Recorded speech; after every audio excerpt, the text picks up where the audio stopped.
Kenalan dulu, nama aku Vincent.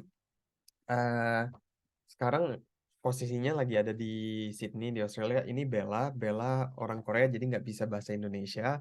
Cuma nanti bisa pakai bahasa Inggris. Aku bisa jelasin dan bisa terjemahkan. Kita di sini dari tim Global One Indonesia dan juga Australia. Em, kita adalah satu bisnis grup yang intinya mau berbagi informasi tentang nutrisi, kesehatan, dan lain-lain. 2 minggu lalu kita bikin seminar juga tentang polusi udara. Kita dengerin input-input tambahannya, dan intinya di sini kita mau mencoba melihat apa aja yang mungkin menarik, topik-topik menarik yang sekarang lagi satu ngetren, kedua juga banyak orang mempertanyakan topik-topik seminar ini. Intinya kita akan membawakan atau menjawab pertanyaan tentang intermittent fasting, makanan apa aja yang yang kita sarankan, apa sih intermittent fasting dan kenapa itu berhasil dan banyak dan ngetren sekali dan banyak orang yang mungkin kehilangan mulai turun berat badannya melalui intermittent fasting. Dan juga ada tips dan triks untuk melakukan intermittent fasting yang baik, dan juga penjelasan lebih lanjut tentang intermittent fasting. Em, dan kita di sini partneran juga sama satu perusahaan namanya Manatek, dan nanti kita akan menjelaskan sedikit, mungkin ada beberapa yang kita bikin dengan program dengan Manatek. Kalau tertarik boleh kabarin, kalau enggak juga nggak masalah. Oke, kita mulai ya. Topik hari ini adalah tentang intermittent fasting. Kita selalu mulai dengan eh, pemberitahuan lebih dahulu, pembelajaran lebih dahulu. Pola pikir tradisional kebanyakan dalam penurunan berat badan itu berbeda sekali dengan zaman sekarang. Banyak orang selalu bilang pengertian tentang obesitas itu adalah suatu kondisi seseorang dengan kelebihan lemak di dalam tubuh. Kalau kita makannya banyak dan jarang berolahraga atau nggak ada olahraga sama sekali, kita biasanya menambah berat badan. Dan kalau mau turunin berat badan, biasanya kita cari makan yang lebih sedikit, dan harus olahraga lebih banyak. Di sini ada yang pengertiannya sama, ada yang bilangnya juga sama di sini, tambahan berat badan dan pengurangan hubungannya antara olahraga dan juga makan banyak, kontrol makanan. Kurang lebih semuanya pasti pengertiannya akan seperti ini ya. Dan di sini mau aku bilang, apakah kita masih berpikir seperti ini dengan kondisi zaman sekarang? Mungkin ada yang seperti ini, tapi kita mau bilang nggak semuanya itu tergantung dengan olahraga atau aktivitas. Kenapa kita bisa bilang seperti ini? Kok bisa seperti ini? Banyak kan orang yang bilang, oh kalau mau kurus, apalagi kalau ke gym, ke PT, selalu orang bilang, oh ya turunin berat badan gampang kok, makannya sedikit, olahraganya banyak. Padahal belum tentu ini kondisi yang baik dan sebenarnya sangat susah untuk untuk em, untuk semua orang. Nggak semua orang memiliki kadar energi yang tinggi yang cukup gitu untuk makan sedikit dan olahraga yang banyak. Dan yang mau kita bilang di sini adalah paradoks dari olahraga.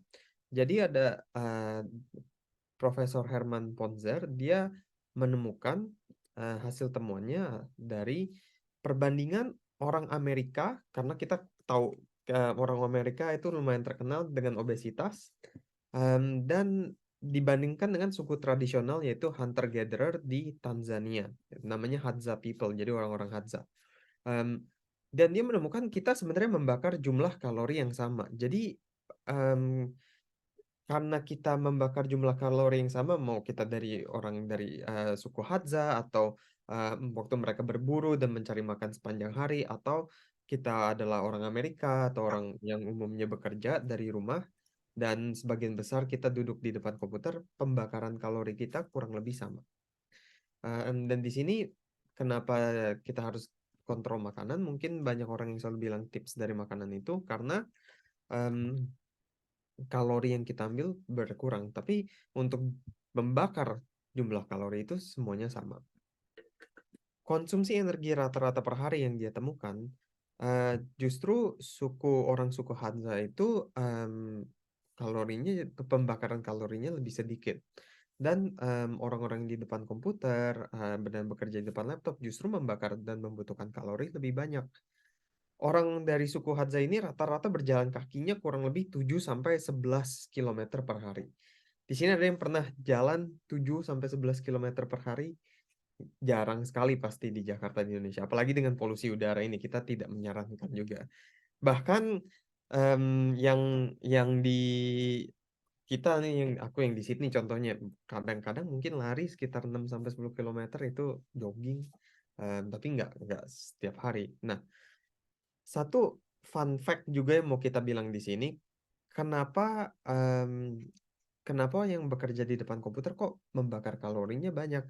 Karena salah satu pertanggungjawaban untuk bakar kalori, salah satu sistem yang membakar kalori adalah sistem otak.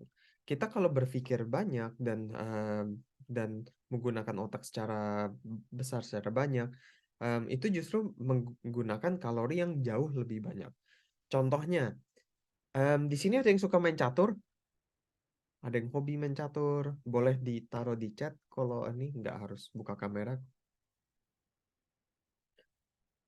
Nggak ada yang suka main catur ya. Aku dulu suka main catur. Tapi kalau kalau kita lihat sebenarnya untuk kalau ada yang tertarik pecatur-pecatur profesional, contohnya kita bisa ngeliat mereka nggak ada yang obesitas. Kenapa? Karena waktu mereka tanding atau main catur secara profesional, otak mereka bekerja secara keras dan mereka justru menghabiskan kalori yang sangat banyak dan membakar kalori yang sangat banyak. Dan di sini juga kita mau bilang untuk program 4 minggu, justru orang yang fokus ke dietnya atau ke pola makan, itu justru memiliki turunnya jauh lebih banyak daripada orang yang fokus ke olahraga. Jadi, em, paradoks tentang kalau mau turun berat badan harus olahraga yang banyak, itu belum tentu. Justru harus yang difokuskan adalah pola makan kita sehari-hari. Dan yang mau kita bilang di sini masalahnya justru bukan pada kalori. Kita menemukan ini dari buku Diet Science dari Choi Gim. Dia salah satu dietitian terkenal di Korea, apalagi sekarang ada YouTube channelnya kalau ada yang tertarik. Dia menuliskan buku tentang diet science. Jadi sebelum aku menjelaskan ilmu ini, aku mau menjelaskan sedikit tentang Choi Gim. Dia adalah salah satu dietitian, dan dia kenal alasan kenapa dia menulis buku ini karena dia memiliki teman baik dari kecil. Dan teman baiknya dia ini selalu bermasalah dan selalu memiliki tekanan untuk mau turun berat badan. Mau turun berat badan, mau diet, tapi tidak pernah berhasil. Jarang berhasil dan gagal terus sampai akhirnya temannya memutuskan untuk bunuh diri. Dan di sini Cugi melihat dia sangat-sangat tersiksa dan dia nggak mau melihat masalah ini terjadi lagi. Jadi dia menuliskan buku ini agar orang-orang secara umum bisa mengerti bagaimana tentang membangun pola makan, atau menurunkan berat badan secara sehat dan secara ilmiah. Dan dia itu perkenalan sedikit tentang authornya Cui Gemini, dan dia menemukan bahwa pertambahan berat badan atau obesitas itu disebabkan oleh yang pertama dan paling penting adalah kelainan pada sistem metabolisme. Artinya, akumulasi lemak tubuh yang berlebih. Jadi pertanyaan, bagaimana kita memastikan sistem metabolisme kita tinggi dan tidak ada akumulasi lemak tubuh yang berlebih. Jadi nggak obesitas kan? Masalah ini bukan pada kalori, tapi pada sistem tubuh kita, kesehatan tubuh kita. Ini ada kuis sedikit. Di sini pasti ada yang suka McD dong, pasti makan McD juga. Nggak mungkin nggak pernah makan McD sama sekali. Em, Manakah di antara pilihan ini kan biasanya set makanan di McD. Kira-kira dari 3 bagian ini yang paling membuat berat badan kita bertambah itu yang mana? Kalau ada yang bisa jawab di chat, ada yang bilang di chat. Coca-Cola dari Tan Monik. Oke, ada lagi yang lain?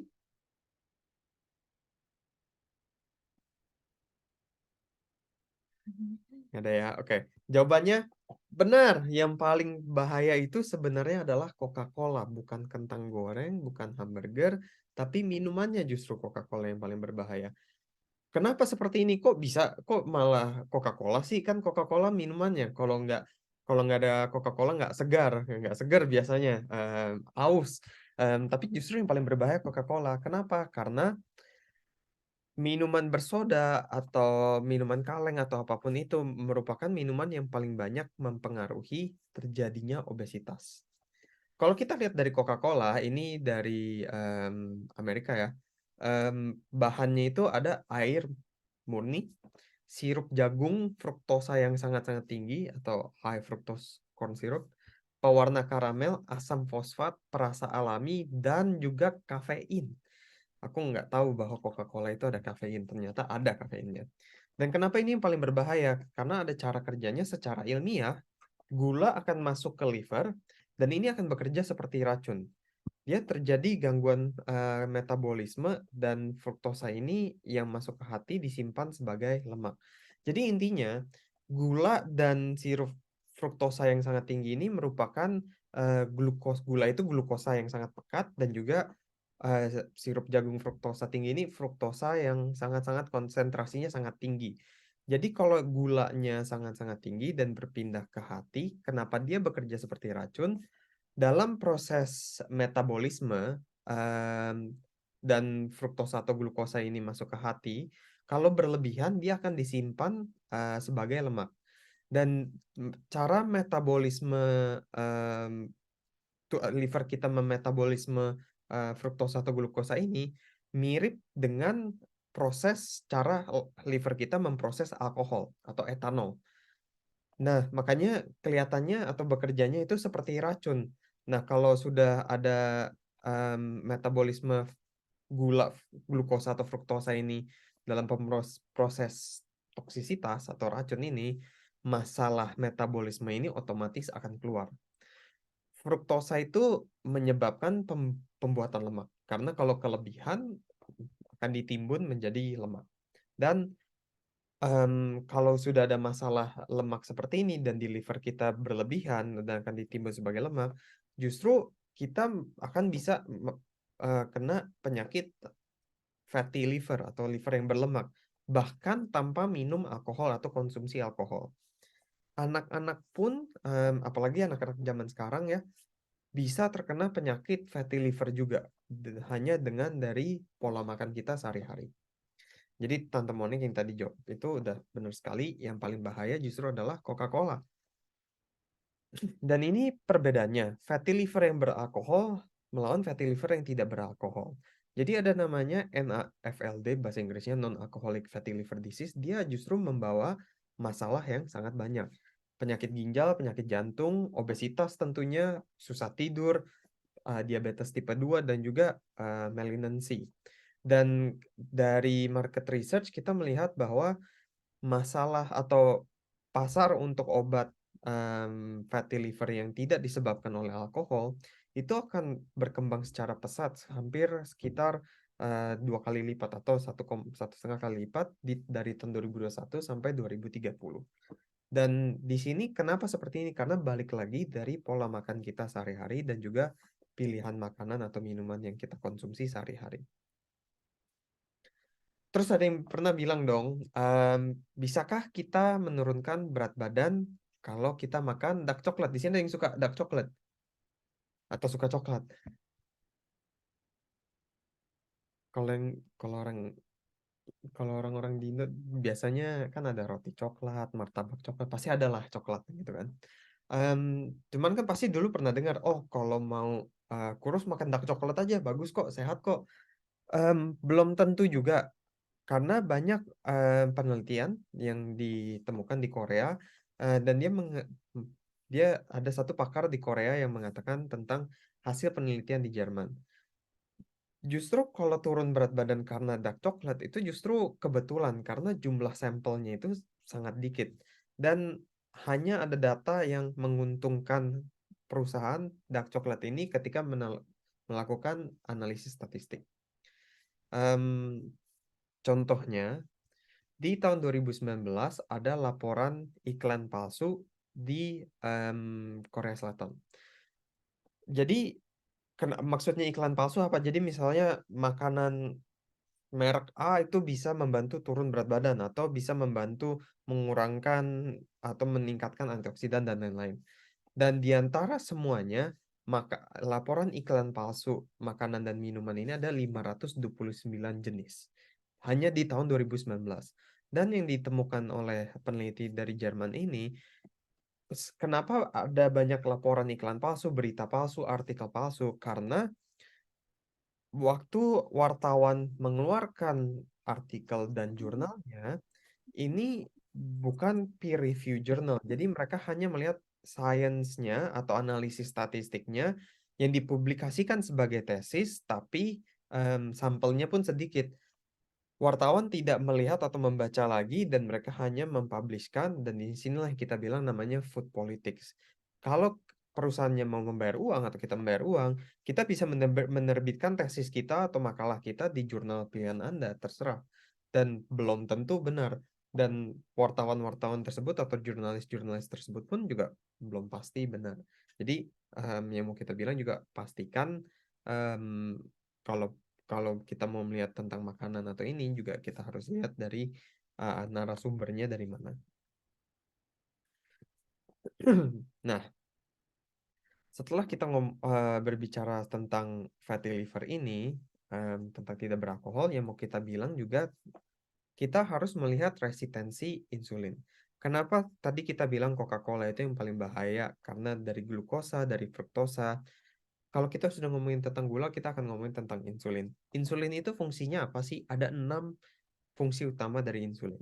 Yang pertama adalah memungkinkan glukosa atau fruktosa masuk ke sel organ dan otot. Glukosa yang tidak dapat diolah secara langsung akan diubah menjadi lemak di hati. Jadi, kalau kelebihan gulanya atau fruktosanya, dia akan disimpan menjadi lemak di hati dan ini mempromosikan pembuatan lemak di dalam tubuh. Insulin juga mempromosikan sintesis atau pembuatan komponen tubuh seperti lemak, glikogen, dan juga protein. Tapi di saat bersamaan karena ada lemak tubuh di sana, dia secara otomatis mempromosikan pembuatan lemak tubuh juga. Insulin juga menghambat atau menahan pemecahan komponen tubuh. Jadi kalau misalnya lemak kita mau dipecahkan jadi energi, glikogen dipecahkan, protein dipecahkan menjadi amino asid, justru terhambat karena insulin. Jadi insulin itu menghambat pemecahan lemak tubuh. Lemak dalam makanan juga mengganggu proses pengguna. Jadi insulin itu juga menghambat lemak dalam makanan, mengganggu proses penggunaannya sebagai energi. Jadi menghambat proses mengganti lemak menjadi energi. Ini juga mempromosikan penahanan pembuatan lemak tubuh. Di saat bersamaan menghambat konversi energi yang diperoleh dari asam lemak menjadi keton. Jadi insulin ini menghambat konversi energi dan menghambat pemecahan lemak tubuh. Jadi kalau kita lihat insulin ini sepertinya penting dan memang penting, ini adalah salah satu hormon yang lumayan penting. Tapi kalau kita lihat sebenarnya bagusnya itu ya satu, yaitu memungkinkan glukosa ini masuk ke sel organ dan otot agar bisa jadi energi, tapi kalau kelebihan berbahaya. Dan cara kerjanya gimana sih? Cara kerjanya adalah kalau kita makan terlalu banyak karbohidrat single karbohidrat dan meningkatkan glukosa atau gula darah di tubuh kita, otomatis akan meningkatkan insulin dan gula-gula yang tidak dapat ditangani secara langsung atau secara instan oleh insulin akan diubah menjadi lemak di liver dan akan disimpan. Sama seperti kalau yang ada kerja di pabrik, ada yang mengerti tentang pabrik, ada conveyor belt, ini sama persis. Pekerja yang merakit bagian-bagian material, jadi seperti glukosa yang digunakan sebagai energi, tapi kalau tiba-tiba terlalu banyak komponennya atau materialnya yang masuk, tangan-tangan pekerjanya nggak cukup cepat untuk merakit komponennya, bagian yang nggak dirakit akan lewat dan dikirim ke gudang, jadi lemak atau ke hati dengan contoh seperti ini. Nah, bayangkan kalau kita terus makan diet tinggi dengan karbohidrat yang tinggi 3 kali sehari. Kita kan makan sarapan, makan siang, makan malam. Jadi kurang lebih kalau ada graf seperti ini, kalau yang karbohidratnya banyak, sarapan karbonya banyak, misalnya nasi goreng, nasi uduk, bubur, nah ini kan bakmi, ya itu kan sarapan favorit orang Indonesia kurang lebih kan. Terus makan siang ada nasi lagi, makan malam ada nasi lagi. Dibandingkan dengan orang yang mungkin pola makannya itu low carb atau low glycemic index.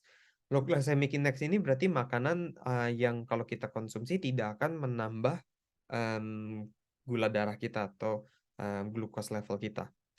Nah, bayangkan kita makan diet tinggi karbohidrat 3 kali sehari. Berarti glukosa dan insulin ini akan naik turun minimal 3 kali sehari. Kalau kita 10 tahun seperti ini, kurang lebih 10.000 siklus naik turun ininya kan. Kalau moto tepatnya 10.650, 365 kali 10 kali 30. Dan yang mau kita bilang di sini, kita akan menjadi di satu siklus namanya insulin resistance. Kita ngerasa capek dan lapar, makan tapi makanannya kurang sehat, karbohidratnya tinggi, bikin insulin, si insulinnya lama-lama kelebihan, sel-sel di tubuh kita mulai menahan insulin ini, dan dia akan membawa gula itu untuk disimpan menjadi lemak dan di hati. Dan otomatis kita akan gampang lebih capek, gampang lapar lagi, makan makanan yang kurang sehat dan akan terus berputar-putar seperti itu. Dan menempatkan kita pada resiko tinggi terjadinya resistensi insulin. Lemak tubuh naik, inflamasi naik, pemecahan atau penghilangan lemak tubuh itu akan berkurang. Jadi prosesnya juga akan menjadi lebih lama, lemak tubuh kita akan stay-nya akan jadi lebih lama juga. Dan banyak gejala-gejala orang yang resistensi insulin. Contohnya orang yang selulit, menderita selulit, yang ada kutil biasanya ini yang kita lihat orang-orang yang resistensi insulin atau pola makan yang kurang baik itu biasanya memiliki masalah seperti ini. Di sini ada yang suka nonton mukbang. Ada yang tahu mukbang itu apa? Kalau ada yang tahu boleh ditaruh di chat atau jempol di Zoom boleh juga. Nggak ada yang tahu ya. Wah, jarang-jarang nih nggak ada yang tahu. Kalau orang zaman sekarang, anak zaman sekarang pasti tahu deh kayak mukbang. Mungkin yang lebih muda pada ngerti. Em, ini tren besar sekali di dunia dan datangnya itu justru dari Korea. Dia mukbang jadi dia makan porsi yang sangat sangat sangat sangat berlebihan. Lucunya, ini mungkin banyak yang kurang tahu, tapi ada respon insulin fase sefalik atau fase kita ngelihat orang makan atau mencium makanan, pankreas kita itu akan mengeluarkan insulin juga. Jadi kalau yang ada intermittent fasting atau ada puasa misalnya, em, dari 16 jam itu atau intermittent fastingnya 20-31 ada cara-caranya kan. Dan dia kalau lagi lapar nih, aduh nggak boleh makan tapi ngelihat fotonya aja deh, ngelihat videonya aja biar ngerasa kenyang. Ada kan yang seperti itu? Bahkan kita ngelihat orang makan aja itu atau mencium orang lain makan itu, pankreas kita tetap mengeluarkan insulin. Yang sebenarnya balik lagi kita bilang kurang bagus karena insulin itu akan mendorong gula-gula berlebihan ke membuat menjadi lemak dan menghambat penguraian lemak menjadi energi.